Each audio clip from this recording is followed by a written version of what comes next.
Hello, ladies and gentlemen, my fans, my friends, my family, those who love me, those who hate me. Hello, thank you for tuning in.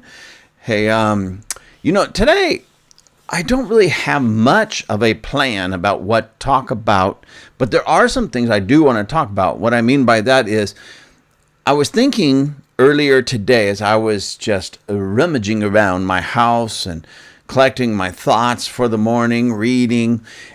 And I thought to myself, wouldn't it be interesting just to kind of do a podcast where I can go to some news outlets or some sources like that and just look at the headlines and see what's out there and see what the headlines are. Now, I understand, ladies and gentlemen, that you don't always get the gist of an article just by reading the headlines.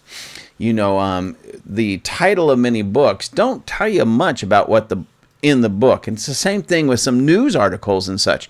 You read a headline and you think it's one thing. You read the article and you're like, that had very little to do with what I just read in the headline. But I want to do this because at least headlines can give you an idea of where the writer is coming from. And the writer is often, come on, they want hits. They want people to read their articles and stuff. So they're going to write about what's going on in the world and what they feel people want to hear. And if it's not what people want to hear, they're going to write it in such a way that they make people read what the writer wants them to hear. Does that make sense? It's kind of like gaslighting, and you see that a lot. In the network news, you see that a lot. It's not really about the news as much as it is about programming. Let's face it. We're being programmed, or they're at least attempting to program us. How do I know it's working? Well, we know it because it's clear when we see it, but how do we know if it's working or not? Are we giving into the programming? And unfortunately, I'm not going to say all of us, ladies and gentlemen, not all of us, but many are. Let me explain.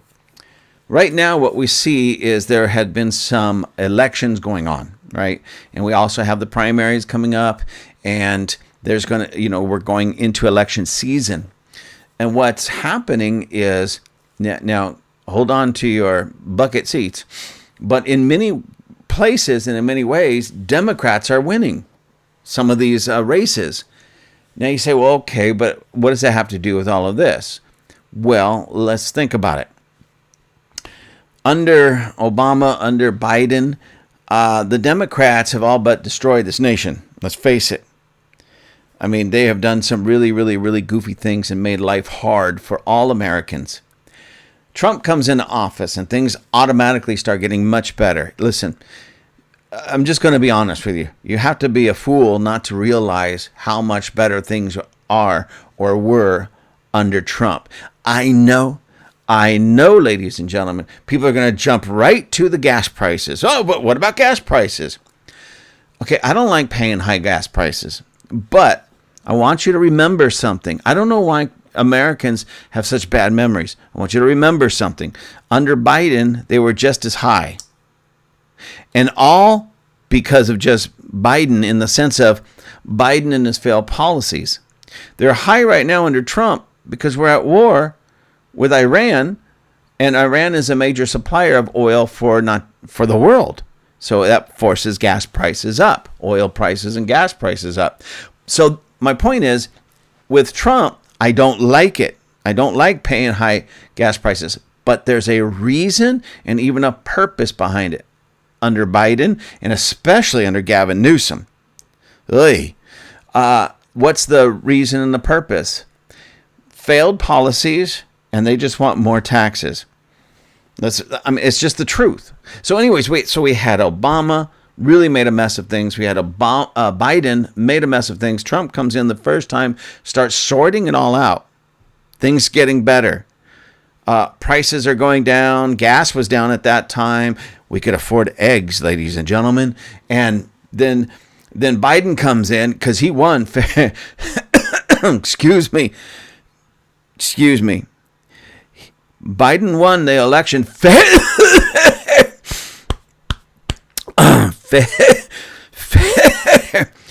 I'm sorry, ladies and gentlemen. I just can't quite choke it out. So give me one more try. Biden won that election fair. and square. Okay, I'm having fun with it because I don't believe that he won fair and square. But, okay, but he got in and then made a mess of things. Everything was more expensive, including our eggs. And jobs were harder to find. Gas was much more expensive. Trump comes in and everything gets better. And then we go to war with Iran and gas prices go up.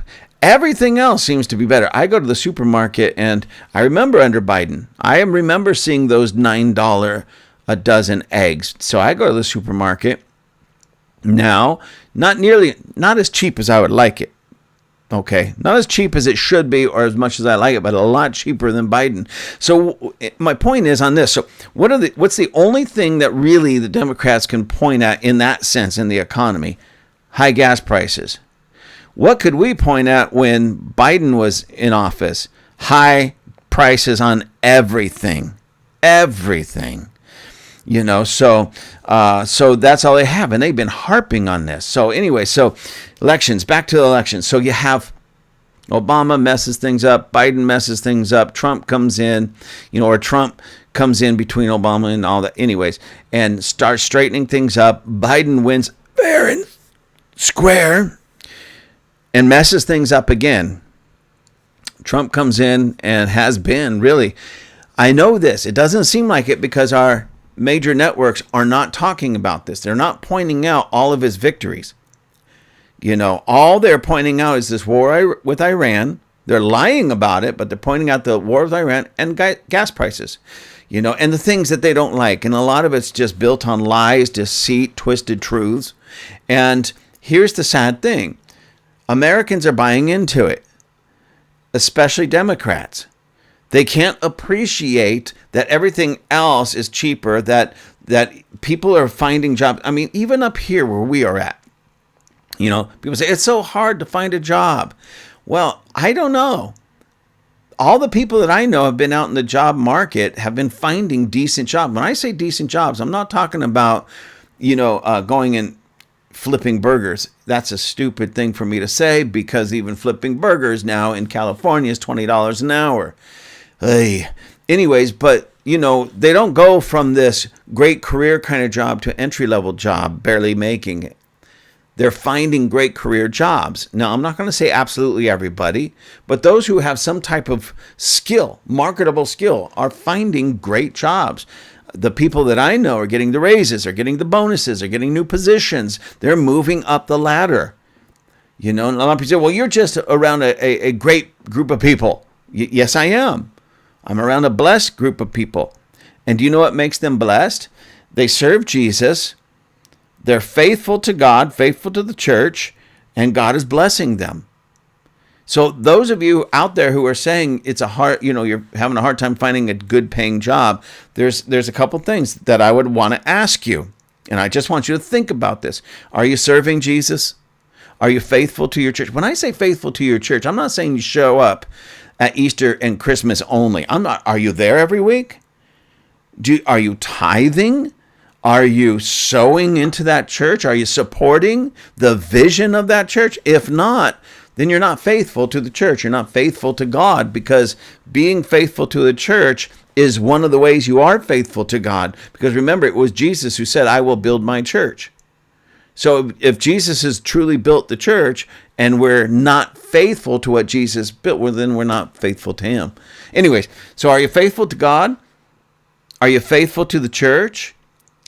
And do you have marketable skills? Listen, here's another thing that a lot of people have, just in general, not just Christians, but a lot of people, they think they have marketable skills. But when it comes right down to it, it's like, no, there's not a lot of, your so-called marketable skills. There's just not a market for it in that sense. Like this, people who go to these universities, they go in nice, decent young people, and they come out with purple hair and about 50 different piercings all over their face, and a document that says, I have a master's now in basket weaving or gender studies. They think that's a marketable skill. And then they find out the hard way that no, it's not a marketable skill, because nobody wants to necessarily hire a basket weaver at, $100,000 plus a year just to sit down and weave a basket. Okay? Nobody wants the problem, the confusion, and the irritation of hiring somebody who's an expert on gender studies, because they're just troublemakers. So now, maybe that's not exactly you, ladies and gentlemen, but I'm pointing that out because sometimes we have to understand what is and what is not a marketable skill. Those are not marketable skills. A marketable, I'll say it, skill is, nursing, welding, plumbing, heating and air conditioning, those types of things, and maybe even more technical things, mechanic, doctor, surgeon. Those are all marketable skills, and a lot of people, it was so sad, but there was a young person arguing with me over these types of things one time, saying that they worked in the fast food industry. So they had marketable skills. I said, what are those marketable skills? Well, I know how to cook burgers. I know how to cook fries. I know how long it takes to put the fries in the fryer. I know how long it takes to put those patties on the grill. I can cut tomatoes and whatever. And they were actually trying to convince me that those are truly marketable skills. Well, yes, admittedly they are, but only in a small select, portion of our world. In the fast food industry, those are marketable skills. But again, that's such a small, narrow niche that is, a person is probably not going to become a multimillionaire flipping burgers. Sorry, I'm not trying to put anybody down, but those are startup jobs. That's where you go and you put in for a year, maybe 2 years. You get some time and some understanding under your belt, and then you can pad your resume with that and go get a better job. And it's supposed to work like that. And how long do you have to do that? How many jobs you have to go to before you get the job that you really want? It all depends on the job you really want. If you have to go to 2 jobs, 3 jobs, 10 jobs. I remember starting out, I think I worked about 6 jobs, before I found what I would call a career job. And here I am. So anyways, where was I? Anyway, so we're looking at a lot of these things, again, with the elections coming up, and some of them already here. And from what I understand, what I've been reading, what I've been seeing, the Democrats are really pushing forward. And I don't understand it.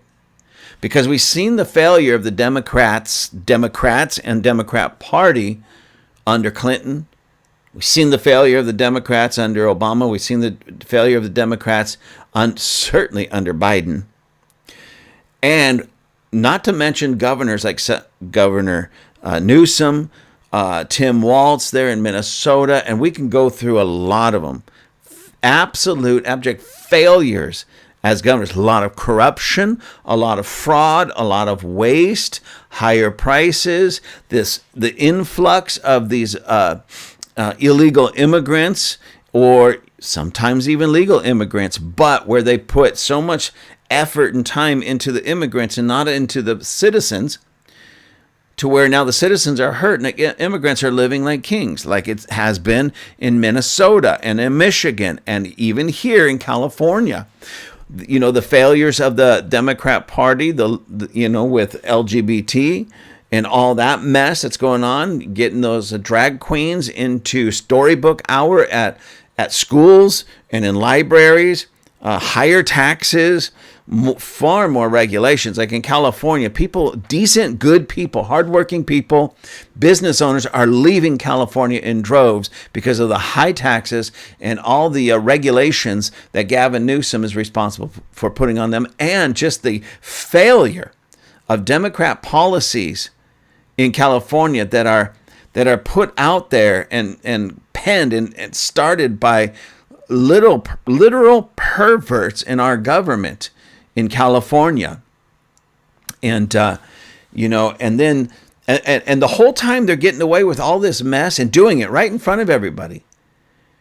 You have this young guy, Nick, I forget his name, Nick something, Nick Shirley, I believe his name is, that went and exposed a lot of fraud in Minnesota. Now he's in California exposing a lot of fraud. And they're actually trying to pass a law, a law called what is being coined the Nick Shirley Act to shut him down.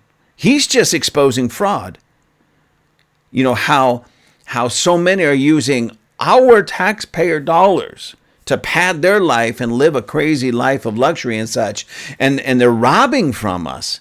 And he's exposing it. And instead of praising Nick Shirley, like the governor and the different ones in our in Sacramento and our state legislature, what are they doing? They're trying to pass a law to shut him up and shut him down, Nick Shirley. And possibly even put him in jail, because if he goes and he exposes his fraud, he's breaking a law now.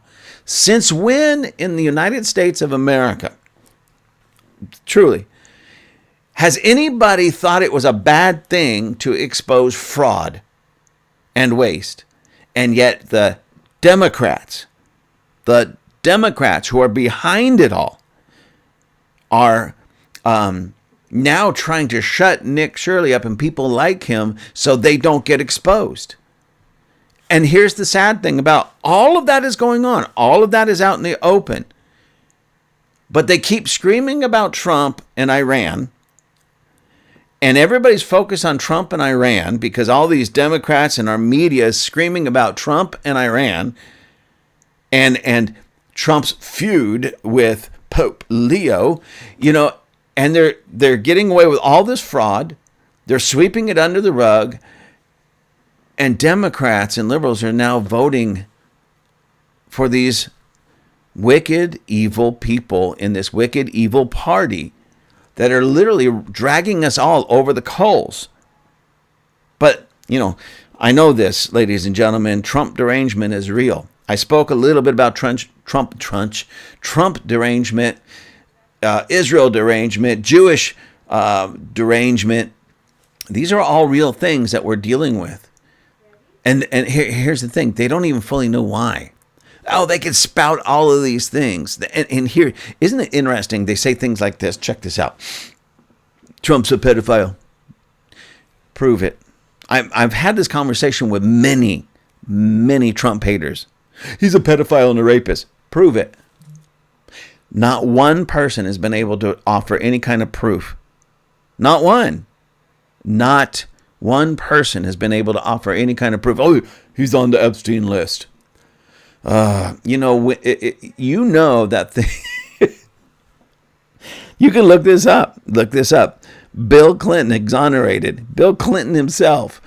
Bill Monica Lewinsky, Oval Office, Clinton exonerated Trump, saying he didn't do anything. Bill Clinton, when he was on his deposition, says, I just want to say that, President Trump, he didn't do nothing out there. He's clean as a whistle. He didn't do anything. Now, me, I'm a pervert, but, President Trump, he didn't do nothing. Okay, I'm having fun with it, ladies and gentlemen. He didn't quite say it like that, but basically he exonerated him. Others have come out and exonerated him. The people that really know what's going on, all have exonerated him. Trump's clean when it comes to Epstein. I know, and there's still people out there screaming. Prove it. Prove it. Well, he was a rapist. Prove it. You got some lady accusing him of rape, right? The moment I saw that woman's picture, now, I hate to sound like this, but this is just really true. We got to start thinking about these things. There was no proof except a woman whining about something that happened like 20 plus 30 years ago, whatever it was. No proof. And then you look at her and you look at Trump's wife, Melania, and you're like, no, he did not rape that woman. I'm just going to leave it at that, ladies and gentlemen. So anyways, there's so much of this going on where it's Trump. Nobody's providing proof of anything. It's like all these people say, he's engaged in an illegal war. There's nothing illegal about it, ladies and gentlemen. It's like we had no reason to go in there. When you see the Ayatollahs, the Ayatollahs, mowing down their own people. Up now the numbers, they're different depending on where you're getting your numbers. But the lowest number of how many people that the Iranian regime has killed, their own people, Iranians, citizens, the lowest number that I have seen is 30,000. But the biggest number that I've seen is 100,000. So anywhere from 30 to 100,000, and let's just take 30,000, because I believe that number is big enough and ugly enough, because even one is ugly enough. But 30,000, possibly upwards of 100,000. Again, we'll go with 30,000. So here's this guy mowing down, killing in the most brutal of ways 30,000 of his own citizens, and we have some dim-witted, cowardly, wussy Americans in our political realm, our governmental realm, media realm. Oh, this is illegal. He shouldn't have done that. We had no reason. He had 30,000 plus reasons to go in there. 30,000 plus. Not to mention well over 1,000 Americans that the Iranian regime had murdered Americans since the late 70s. Yeah, we had, so I'm going to go with some lowest numbers, okay? Just to show you something. These are the lowest numbers. So 30,000 of his own people, the Iranian people, plus 1,000 of Americans killed through these Iranian state-sponsored terrorism acts since the 70s. So that's 31,000 reasons. 31,000 reasons why we should be bombing the crud out of Iran. Setting free the Iranian people who have literally been held hostage in their own nation since the late 70s. And there's way more, not to mention the acts of terrorism against our allies and even the people in that region. And what do you have? What do you have? The media. What do you have?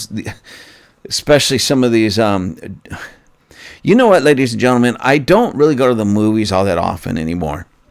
Not because I don't like a good night out with a movie, chilling, relaxing, but because there's fewer and fewer and fewer actors and actresses that I even care to see or hear from ever again.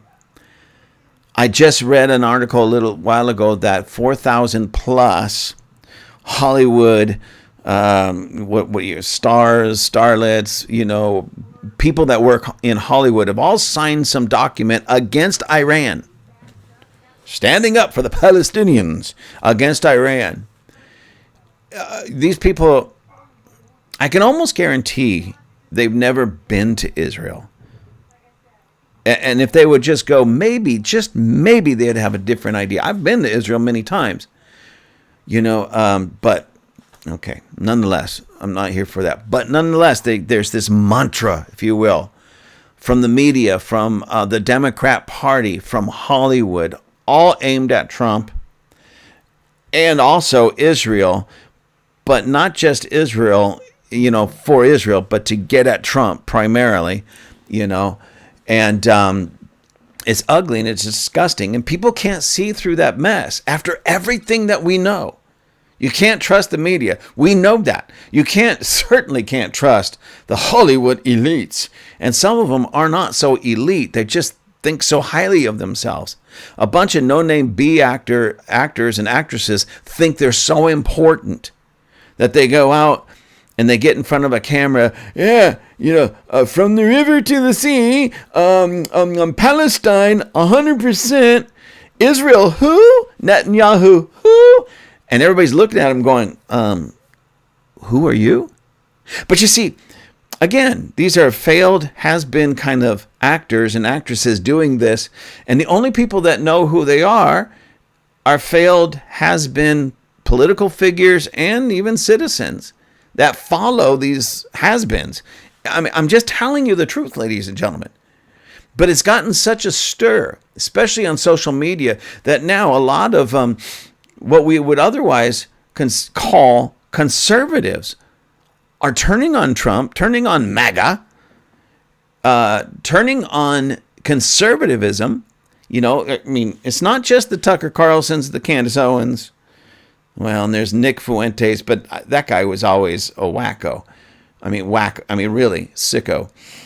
And it's not just these guys, but if I understand it correctly, and please, somebody correct me if I'm wrong on this, but the Hodge twins have turned on Trump, have turned on MAGA all over this war with Iran. It blows my mind. And then you have what I've been seeing, and I've been really reluctant to say too much about this, but you see a lot of vets. And even those who are in the military right now, a lot of veterans and a lot of people in the military as we speak, coming out against Trump and such. And I'll tell you, this really bothers me because, number one, and they're saying it's an illegal war. They were in the military and they never really learned what a legal or illegal war is. They didn't learn enough to see that when a nation such as Iran, the regime, not the people, but the regime, are killing Americans, that we should do something about it. And these are military vets. I have a problem with that. I'm really confounded by this. Why wouldn't somebody who served in our United States military, whether it be, what is it, like 4 years, 6 years, I think it's now 5 years or longer, they didn't learn something? They didn't get enough in them to understand that when somebody comes in and targets not just citizens, civilians, but our military, that we should stand up and do something about it. We should do something about it. It really is mind-boggling to me, ladies and gentlemen. I'm serious. And I'm wondering, and you know what, though? Many of them, I'm not going to say all of them, those were Clinton-era military vets, Obama-era military vets, Biden-era military vets. Remember, like Biden's military, Obama's military, they had a lot of men running around in dresses, and Biden put some of those men in dresses. They couldn't even figure out what a woman is. They thought they were one. Put them in key positions, cabinet level positions in the military. Well, no wonder they're messed up. That's no wonder they don't understand what's up, what's down, what's in, what's out, what's right, who the bad guys are. They look at Trump like he's the bad guy. The commander-in-chief of the United States military, many of our military vets and even those in the military right now are looking at him as the bad guy, their commander-in-chief, because of all this nonsense and all this wickedness.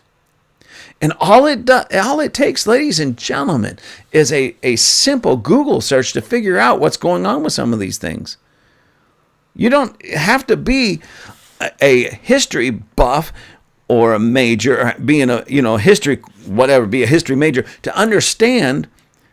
You can Google this. Just try this, ladies and gentlemen. Go to Google or Perplexity. I use Perplexity. I don't use ChatGPT anymore because, it's really slanted and left-leaning in a lot of ways. But I go to Perplexity, and Perplexity, I can ask Perplexity, how many Americans have been killed, because of the Iranian regime since the late 70s? Matter of fact, maybe I'll do that just so I can read that to you, just to make a point that this is how simple it is. This is how simple it is. And even in our military, can't do this. So how many Americans were killed by Iran since, I think the Iranian regime came in power in 1978, so I'm going to put 1978. Since 1978, it's thinking, it says. Now it's collecting the data. Since 1978, listen to this, ladies and gentlemen. Since 1978, at least 900 plus Americans have been killed in incidents directly linked to Iran or Iranian-backed groups, using a broad accounting that includes proxy attacks and terrorism. 900 plus here. That simple question, how many Americans were killed by Iran since 1978? 900 plus. And then we have these, there was just this big thing at the Capitol where these vets, military vets, went in there to protest this war in Iran and protest Trump and all of that, not caring or not thinking that, hey, President Trump is doing a great thing. Other presidents wouldn't do this. 900 plus Americans been killed by Iran through that wicked regime. Finally, we have a president that stands up and says enough's enough and does that. And that's just that. I didn't even get to their nuclear aspirations, which they were very, very close to developing a bomb. And they had ICBM missiles that they could deliver that bomb. And they kept saying that they're going to do that. They want a bomb so that they can take Israel off the map, and then, because they're the little Satan, and take USA off the map because we're supposedly the big Satan. And then you have people that are saying, oh, we go in there and bomb them so they can't do that to us, even though they've been killing Americans as often as they can, 900 plus. From that one, you look at it completely, it's over 1,000. Okay. But again, I'll go with the lower numbers, ladies and gentlemen, just so there's no argument. So we have the 30,000 that the regime killed of its own people. You have all the Israelis that were killed. Our ally, Israel, many of Israelis, the Jewish people, have been killed through the same kind of terrorist acts that they fund and they push and everything. 900 Americans. We're talking, tens of thousands. Not just the 30,000 of their own people, not just the 1,000 of our people, but worldwide, many. They don't like somebody, they'll just go send some terrorists. Here's $1,000. Send your child in there with an explosive vest and blow them all up because we don't like them. That's basically what it comes down to. So President Trump has the courage and the insight to do something about it, and even our own military. I mean, not everybody, of course not everybody. Of course not everybody. But enough that it gets the attention of our media. And it doesn't even make sense. It really does not make sense to me. It really doesn't make sense to me at all. Or you're hearing the people that are, again, usually vets, but some actually still active. We don't want to send these people, our people, to go fight and die. And they say something stupid like this, for Israel. This war is not for Israel, ladies and gentlemen. It's not. It's to bring freedom to not just that part of the world, but to us, so we don't ever have to worry about looking up and seeing a missile coming down on us from Iran.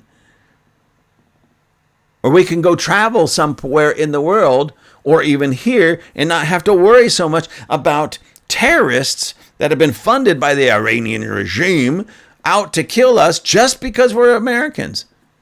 I don't know. I like to be able to go to different parts of the world and not have to worry that some terrorist is going to blow me up just because I'm an American and being funded by the Iranians. And then again, we have, this is an illegitimate war. I don't know, it looks legitimate to me. And we're kicking butt and we're winning, And here's another thing. A lot of people say, well, he stopped, he didn't finish. Of course, there was a ceasefire. And we all know, every one of us know. Same thing with President Trump. They're not going to abide by the ceasefire. And guess what? When they don't abide by the ceasefire, we'll start pounding the crud out of them again. And rightfully so, until they do not have the ability to harm anybody else. Us, thousands of miles away, or their own people in the same town. All right. Well, let's get back to this. Because we don't hear a lot of this being talked about in our media. So you think, why does President Trump have to open his mouth so much? Why does he have to tout all of these things? Why does he have to brag? Well, because the media isn't doing their job. They're not telling us the truth. They're not telling us the full story. They're not telling us how much good this war is done already. They're just focusing on a few of the negative things, and they're not giving President Trump credit for anything. So he has to go out there. And his guys, Hegseth and Marco Rubio, and these different ones that work with him, they really have to tout and start talking about, no, this is going on, this is going on, this is going on. Look, they're just a bunch of braggarts.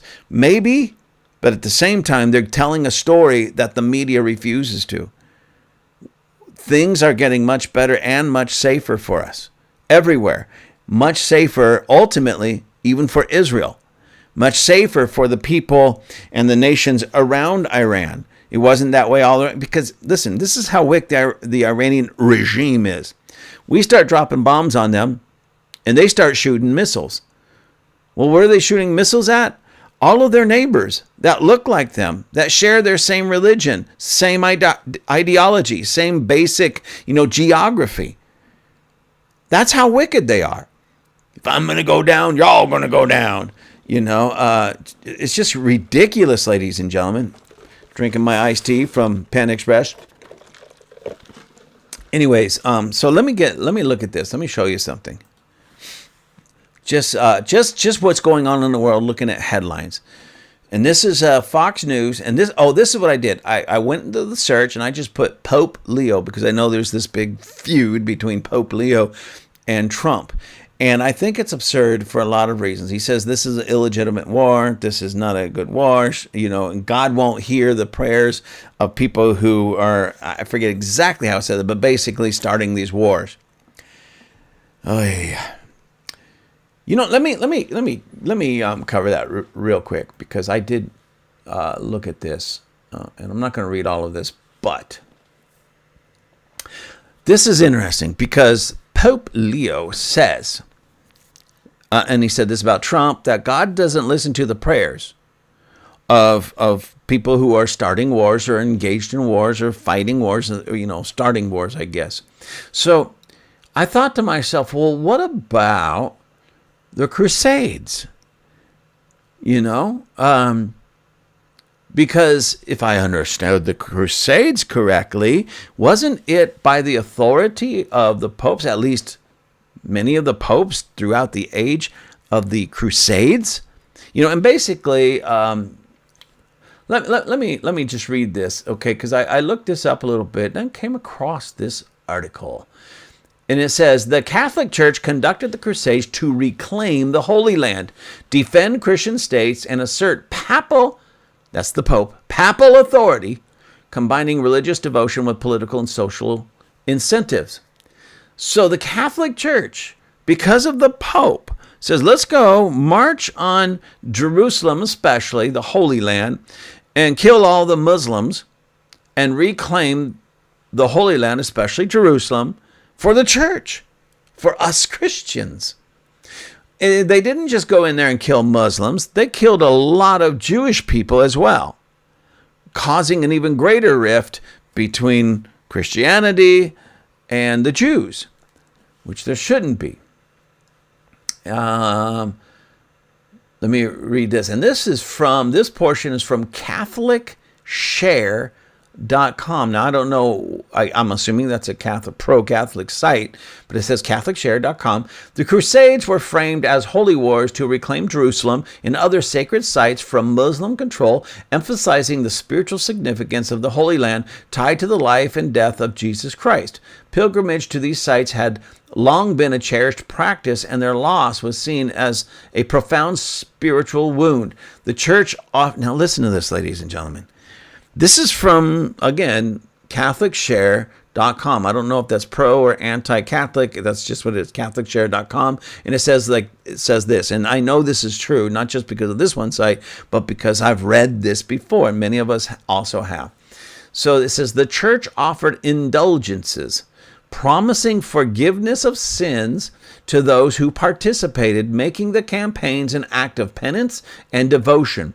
The concept of a just war, rooted in the teachings of St. Augustine and later developed by St. Thomas Aquinas, provided theological justification requiring legitimate authority, righteous cause, and proper intention. And that's part of this overall article, talking about the religious motivations for going to war, to take Jerusalem and the holy sites back from the Muslims who were then at that point there and in power, take it back for them for just religious reasons. And so the church, wanting to get people to go fight, possibly die, offered indulgences. Now, if you don't know what an indulgence is, not like an indulgence in the sense like I'm indulging in this ice cream. Let's again, I want to do this just so you guys can hear this. What is an whoops, I spelled it wrong. Indulgence. It's thinking again. What's an indulgence? In Catholic theology, an indulgence is the remission of temporal punishment due to sins whose guilt has already been forgiven through confession and absolution. It draws from the Church's treasury of merit the infinite merits of Christ and the saints applied under specific conditions like prayers, good works, and pilgrimages. So if you do some good works, which I guess they consider go kill some Muslims in Jerusalem so we could take it back, they offered indulgences, which is this remission from temporal punishment due to sins. So you can commit a sin and murder the people there, and they offer this indulgence like, oh, we'll just wipe it away. Well, who are these priests or whoever offered that? The Pope that can do that. Anyways, here's another reason. Political and papal authority. Papal. The Crusades also served to strengthen the papacy, the Pope, in his authority, and assert its authority over secular rulers. So what was the Crusades partially about? Taking back the Holy Land from the Muslims, but also setting up the Pope as some kind of dictator. I mean, that's basically what this says. I'll read it again. The Crusades also served to strengthen the papacy and assert its authority over secular rulers. Pope Urban II call for the First Crusade in 1095 responded to a request for aid from the Byzantine Emperor Alexios Alexios I. It just looked like an I, ladies and gentlemen, but it also provided an opportunity to elevate the Pope's position in Europe. By leading a large army of volunteers, the papacy gained prestige and influence, consolidating its role as a central authority in Christendom. So as you could see, the Catholic Church, under the popes of that time, were engaged in warfare. Now, by what we know about the Crusades, was that really a just war? I mean, honestly. Okay, so we're going to go in there. We're going to kill a bunch of Muslims. We're going to wage war on the Muslims that were in Jerusalem. We're going to wage war on them so that we can get back our holy sites. So the pilgrims, the people who want to go and maybe, you go see the sites and pray and, for some spiritual reasons. So is that a just war in that sense? Okay, what about the popes here that wanted to assert their authority? Let me read this portion again. By leading a large army of volunteers, the papacy gained prestige and influence, consolidating its role in the central authority in Christendom. The Crusades allowed the Church, that's be the Catholic Church, to direct military aggression towards external enemies rather than internal conflicts, helping to stabilize European society under papal guidance. So basically, ladies and gentlemen, that's just a really nice way. And this is from their own stuff. This is their own stuff. Okay? So the Crusades were fought for various reasons. But one of the major reasons, not a minor reason, but major reasons, is so that the Pope of that time could basically become a dictator of Europe and take that dictatorship all the way into Israel. He wanted to be the dictator. He wanted to push his, to assert, as it says, his authority over secular rulers. And now you got the Pope saying, I don't know. So let's take modern day Pope Leo's words, and apply that to the Crusades, to these popes at that time. I guess God never heard any one of their prayers or any of the prayers of the... So it's they offered these indulgences, which would mean nothing. I mean, think about it. If God does not listen to the prayers of those who are waging war like that, then anybody that was out there fighting these wars that weren't right, weren't just, it's just the truth,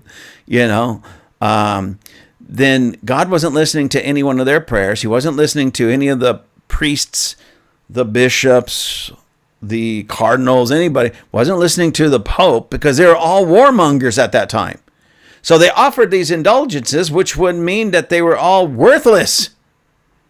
I mean, they are anyways, because it's not even biblical. It's not right, No man has the ability to usurp or override the word of God and what it teaches and say, oh, yeah, I know you're sinning and I know you're doing a bad thing, but let me tell you, we need you to go fight this war. We need you to sin for us, but we'll offer you an indulgence, which means it's like you never did it.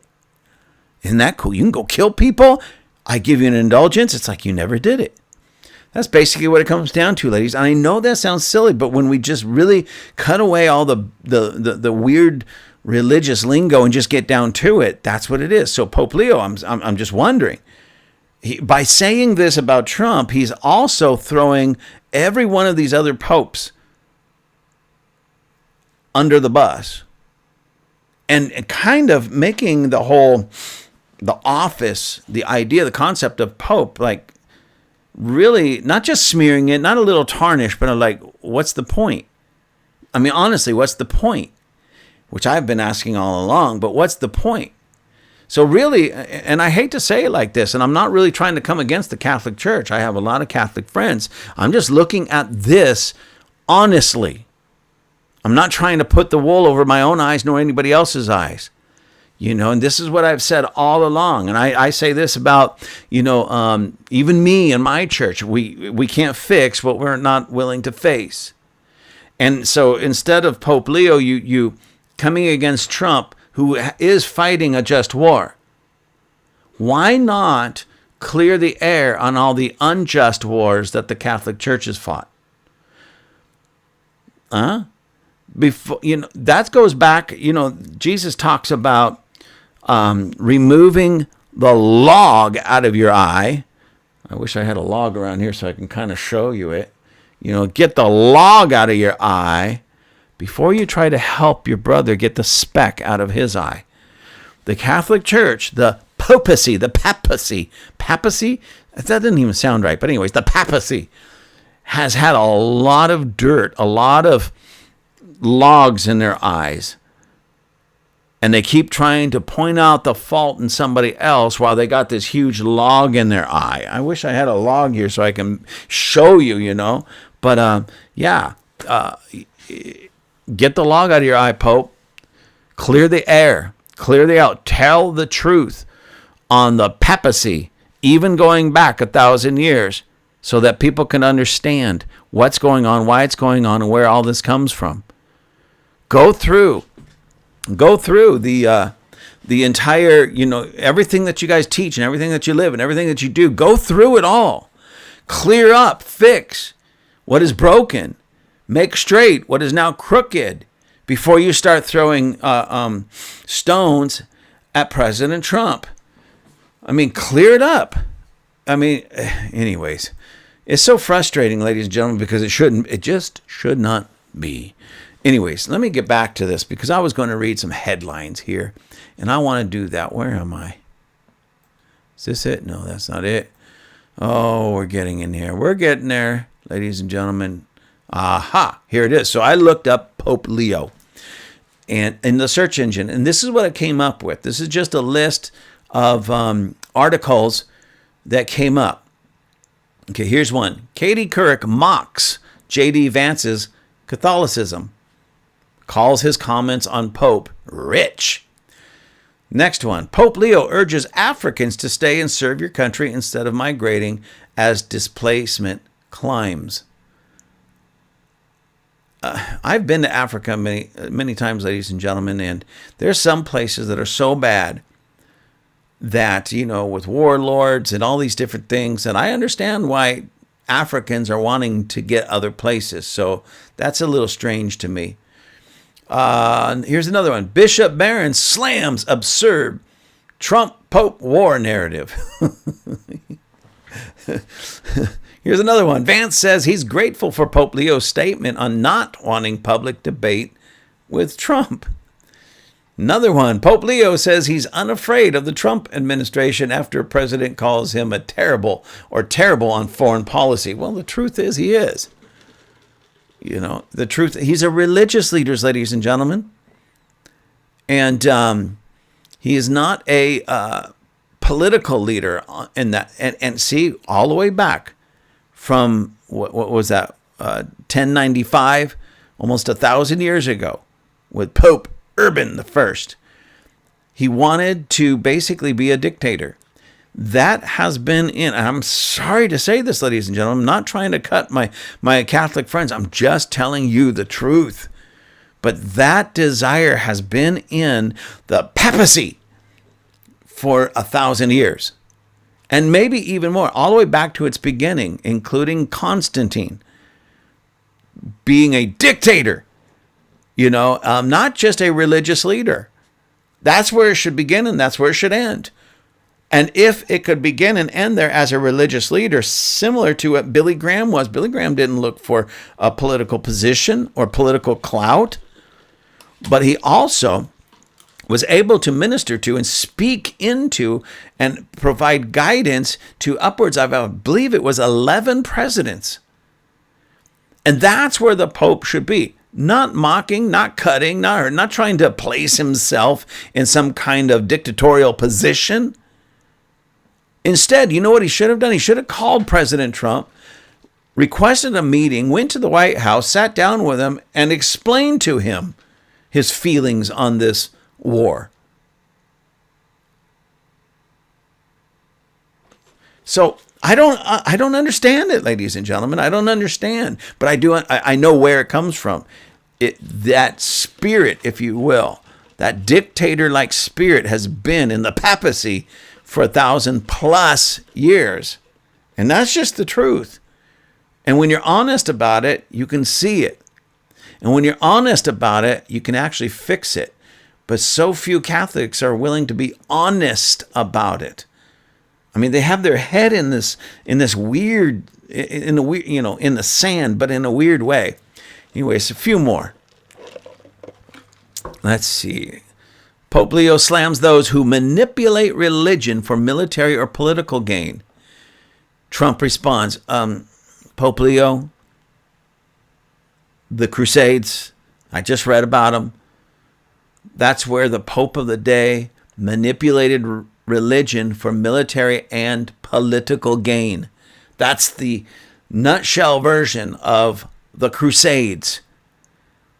Using religion, manipulating religion for military and political gain. He's throwing his own religion and papacy completely under the bus, and I don't even think he realizes it. Right now he's tucked away in the Vatican, and he's very protected. Even when he's out and about, he's very, very, very, very protected. He's in a bubble, ladies and gentlemen. The reality is he doesn't understand what you and I go through. He doesn't understand what the Iranians go through. Somebody told him he could pick up the newspaper as much as you and I are. But again, then he doesn't really know. If he were to strip himself of that outfit of his and take that hat off and maybe walk among the people as a normal Joe, and they didn't know he was the Pope, then he would see things and hear things that he would never otherwise hear or see. Anyways, one more maybe. There's only 3 more. Pope Leo the 14th?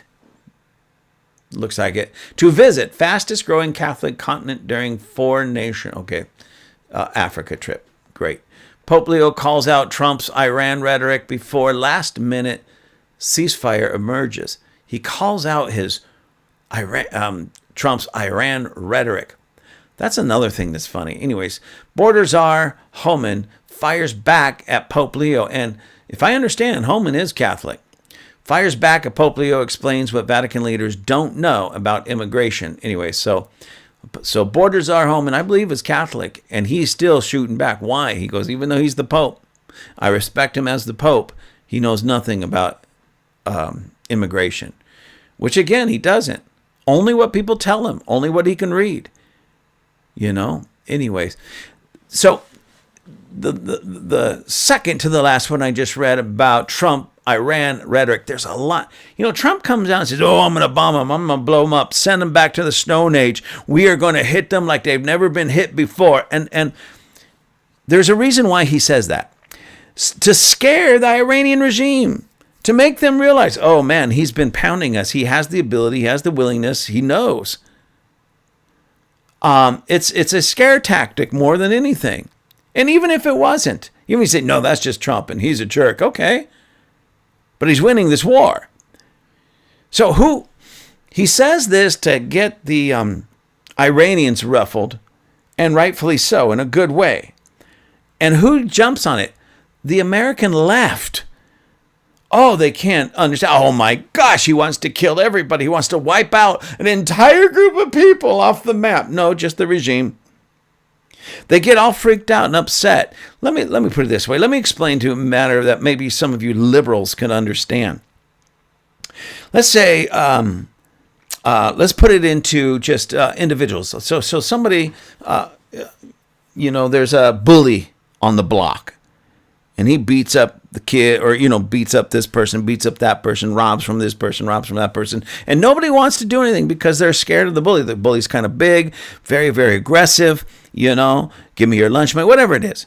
So finally, somebody stands up to the bully. They've had enough, and they're going to put that bully in their place. How would you expect that person who's going to take down this bully so that they stop terrorizing people? How do you expect that person? What do you think they're going to say?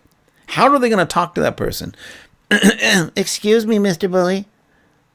Excuse me, Mr. Bully. Please don't hurt me or anybody anymore. If so, I'm going to have to fight you.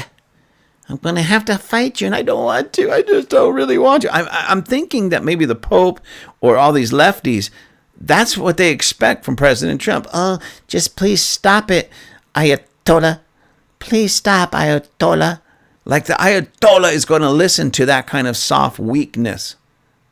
They don't listen to bullies, terrorists, dictators. They don't listen to softness. They don't even listen very well when you're getting tough with them. I'm going to kick your butt. I'm going to drive you into the ground. In about 10 seconds, you're going to be pushing up daisies. They don't even take to that. But again, there are some people in our culture, our society, in our world that are so soft, so absolutely soft and sissy-like, that Trump saying those types of things to a regime that are murderers. They're murderers. They're terrorists. Do you know what they're doing in their own country right now? The ones that are left over, the political people they're political prisoners. They're hanging. They took a bunch of young people in their teens and early 20s and hung them. Just hung them in the prison house. Executed them by hanging for protesting. So Trump comes along and says, I'm going to kick your butt. I'm going to drive you into the sea. You're going to be pushing up daisies. I'm going to bomb the heck out of you. And we got all these soft people. Oh my gosh, did you hear what he said? He's going to kill the Iranian regime. Oh my gosh, he's such a warmonger. He's so hateful. I can't believe it.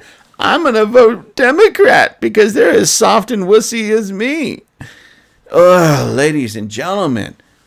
And I hate to say it, like I said, I have nothing against him personally except for his political and some of his viewpoints on those things. But unfortunately, the Pope has got in on this. Super soft. And again, my Catholic friends, forgive me. Please, but you shouldn't be, I shouldn't be asking forgiveness from you. What you should be doing is demanding that the Pope stop, and he should be asking your forgiveness. He represents you. He represents you. He represents the whole of the Catholic Church in the entire world. And he represents you. I was talking with somebody a friend of mine just this weekend, and we were just chatting and talking and everything, and he's Catholic. He shook his head and he says, I totally disagree with the Pope, and I'm Catholic. This is what he says, and I'm Catholic, but I totally disagree with him. What he has said and his beliefs are wrong. He doesn't understand what's going on. He doesn't know what's going on. And to that, I didn't say this to him because, well, like I say, he's a friend, and I don't want to sit there and argue with him. But I would argue and say, I think he does know. I just don't think he cares. Again, back to the Crusades. They've learned, in our modern age, they've learned how to extend and secure papal authority through other means. We can call it diplomacy, but it's still very left-leaning diplomacy. Like he went to these Muslim nations and buddied up to the Muslims and say, hey, we can all get along. We should just look at them a little bit differently, not be afraid of them, even though it was the Muslims that strap bombs onto them and blow themselves up, killing everybody else around them. Iran attacked first. All of these Muslim countries are causing these problems with terrorists and such, and he's over there patting their back going, yeah, let's be buddies, let's be friends. I don't know. I would be demanding, of these. I don't want to not be friends with a decent person, but I would be demanding, hey, listen, you guys are the leaders of a lot of Muslim people. Give me some assurances that all the terrorism is going to stop. You guys, think about it. Why should the United States of America, why should Israel be working so diligently to stop terrorism? Why aren't the leaders of Saudi Arabia, and maybe they are on some level, but let's face it, we're doing the big jobs. We're doing the big jobs. Okay? So Iran has funded terrorism all over the world, even including against the United States of America, but also against the people there in that whole region. And we're the ones that have to come and clean up their mess in their backyard. Why didn't Saudi Arabia do that? Why didn't Kuwait do that? Why didn't Iraq do that? Why didn't, why is it that Lebanon and the Palestinians are firing on Israel instead of going and firing on Iran, who's starting the problem for everybody in that whole entire region? Why? You see, those are the problems that I have. So, Mr. Pope, sir, before you go down and make friends with all of these people, oh, they're just people. They didn't do anything. Exactly. They didn't do anything. They didn't do anything. They sat back and watched their neighbor murdering people, killing people, doing acts of terrorism. And now you're over there shaking hands with them, all buddy-buddy with them. Typical leftists, ladies and gentlemen, typical leftists. My Catholic friends, my Catholic people, you demand something. You deserve, I should say, something better. You deserve something better. Not some left-leaning pope, leader, a dictator, but somebody who stands truly on the Word of God and righteousness.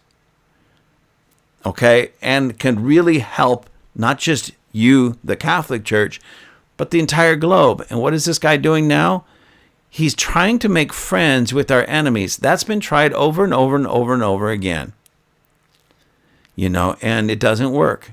It really doesn't work. Anyways, ladies and gentlemen, I'm going to get off, but this is my rambling, and it's just so interesting to me what's going on, how it's happening, how it's going on, what's going on in our world, and how President Trump is taking all of these hits, stupid hits, and people can't see through it. All I got to do is look at, when I hear somebody, come against President Trump, I just have to look, consider the source. And if the source is some left-leaner or some compromise, if it's the source is like a Tucker Carlson, then I tend to believe the opposite. Just because these guys have really fallen to new lows. And I'm talking about the Democrat Party. I'm talking about these traitors from the conservative movement, from the MAGA movement, traitors to President Trump, traitors to the American people. Because it's not just President Trump. They're traitors to the American people. And including, I hate to say, I really do. But I hate to say, the Pope is wrong. The Pope is wrong. So anyways, God bless you, ladies and gentlemen. I hope you have a fantastic day. I hope that, God really, truly, truly blesses you. And here's my prayer for you. And I'm just going to pray for you right now. Father, I pray that the blinders would come off of our eyes so that we all can see clearly, that our ears, our spirit ears, our natural ears will be cleansed so we can hear clearly. The filters that the enemy has tried to put on our own hearts would be removed so that we can understand and perceive clearly, not through religious lenses and certainly not through the left-leaning political lenses, but through the lens of Scripture, the lens of your spirit, and the lens of truth, so that we can understand, see, hear, know, understand correctly and clearly the truth. So, Father, I thank you for it, and I bless everyone here in Jesus' name. Have a great day.